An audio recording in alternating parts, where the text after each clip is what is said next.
যে পরিমাণ গরম পড়েছে এই গরমে ঠান্ডা যে কোনো কিছু খেতে বেশ ভালো লাগে। আপনারা যদি আম দিয়ে তৈরি ডিফারেন্ট কিছু ডেজার্ট ট্রাই করতে চান তাহলে অবশ্যই এটা ট্রাই করতে পারেন। এটা দেখতে যেমন আকর্ষণীয়, খেতেও অনেক বেশি মজাদার। আর এই ডেজার্টটি তৈরি করা খুবই সহজ। আপনারা অবশ্যই একবার এই ডেজার্টটি ট্রাই করে দেখবেন। রেসিপিটি দেখার শুরুতেই অবশ্যই একটি লাইক দিতে ভুলবেন না, আর রেসিপিটি ভালো লেগে থাকলে শেয়ার করে রেখে দেবেন। তো প্রথমেই আমি সাগুদানাগুলোকে সেদ্ধ করে নেব। তো তার জন্য চুলার মধ্যে বেশ কিছুটা পানি বসিয়ে নিয়েছি। এর মধ্যে হাফ কাপ পরিমাণ সাগুদানা দিয়েছি।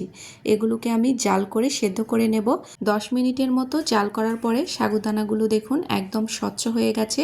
এই পর্যায়ে সাগুদানাগুলোকে আমি একটা ছাঁকনির মধ্যে ছেঁকে নেব। আর একটু ঠান্ডা পানি দিয়ে এগুলোকে ধুয়ে নিতে হবে যাতে আঠালো ভাবটা না থাকে। এরপর দিয়ে নিচ্ছি 1.5 কাপ পরিমাণ লিকুইড দুধ। দুধটা অবশ্যই ঘন এখানে ব্যবহার করতে হবে, চাইলে এখানে গুঁড়ো দুধও ব্যবহার করতে পারেন। তো দুধে যখন কিছুটা বলক উঠে আসবে এই পর্যায়ে সাগুদানাগুলো দিয়ে নিতে হবে। তো আমি এটাকে ছেঁকে রেখেছিলাম, এরপর এর মধ্যে দিয়ে নিয়েছি।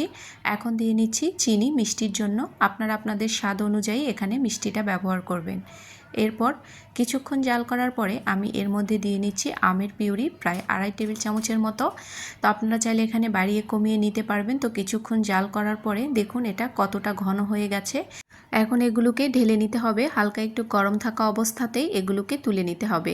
তো আমি এখানে ছোট ছোট কাপ ব্যবহার করেছি, এগুলোর মধ্যে নিয়ে নিচ্ছি। তো অল্প অল্প করে দিয়ে আমি পুরোটা সেট করে নিয়েছি। এটাকে ফ্রিজে রেখে দেব 10 মিনিটের জন্য। তো এদিকে আমি আমের আর একটা জেলি তৈরি করে নেব।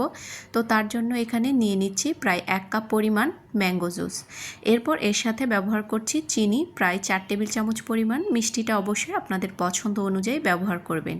এরপর দিয়ে নিচ্ছি আগার আগার পাউডার 1 টেবিল চামচ পরিমাণ।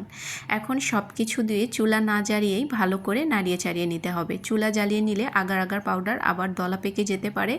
চুলা জ্বালানোর আগেই সব কিছু ভালো করে মিশিয়ে নিয়ে তারপর চুলাটাকে জ্বালিয়ে নিতে হবে। তো দেখুন এটা কতটা ঘন হয়ে এসেছে। এই পর্যায়ে এটাকে আরও 3 থেকে 4 মিনিট জাল করে নেব। তো এখন এগুলোকে গরম থাকা অবস্থাতেই কাপের মধ্যে ঢেলে নেব। তো এগুলো সাগুদানা একদম ঠান্ডা হয়ে জমে গেছে। এই পর্যায়ে এর উপরে এখন এই আমের পিউরিটাকে দিয়ে নিচ্ছি। এগুলো 10 মিনিট নর্মাল ফ্রিজে রেখে দিতে হবে। কিছুটা ঠান্ডা হওয়ার পরে এগুলোকে পরিবেশন করে নেব। তো এগুলো 10 মিনিট আমি নর্মাল ফ্রিজে রেখে বের করে নিয়েছি। তো দেখুন সব কিছু একদম সেট হয়ে গেছে, আর দেখতেও কিন্তু অনেক বেশি লোভনীয় হয়েছে। এভাবে খেতেও কিন্তু এগুলো বেশ মজা লাগে। তো আমি এগুলোর উপরে সামান্য একটু ক্রিম দিয়ে নিচ্ছি। হাতের কাছে যদি ক্রিম না থাকে আপনারা কিন্তু ভ্যানিলা আইসক্রিমটাও ব্যবহার করতে পারেন, সেটা দিলেও খেতে অনেক বেশি মজা হবে। তো সবগুলো ক্রিম দিয়ে নিয়েছি। এরপর উপর থেকে আরও কিছুটা আমের টুকরো দিয়ে নিচ্ছি।